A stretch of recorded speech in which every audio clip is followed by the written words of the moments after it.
رسول پاک صلی اللہ تعالی علیہ وآلہ وسلم نے پتہ ہے روزے دار کی فضیلت کیا بیان فرمائی؟ اللہ کے محبوب صلی اللہ تعالی علیہ وسلم فرماتے ہیں کہ رب فرماتا ہے ابن آدم کا ہر عمل اس کے لیے ہے، روزہ میرے لیے، اور فرمایا میں خود جزا دوں گا روزے کی، میں خود جزا دوں گا روزے کی۔ اور حضور فرماتے ہیں روزہ ڈھال ہے، جو شخص روزہ دار ہو وہ بےہودگی سے، فحش گوئی سے اجتناب کرے۔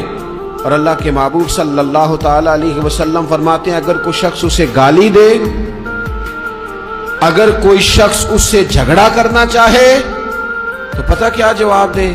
اسے کہے بھئی میں روزے دار ہوں، میرے منصب کا تقاضا نہیں کہ میں تیرے ساتھ الجھوں،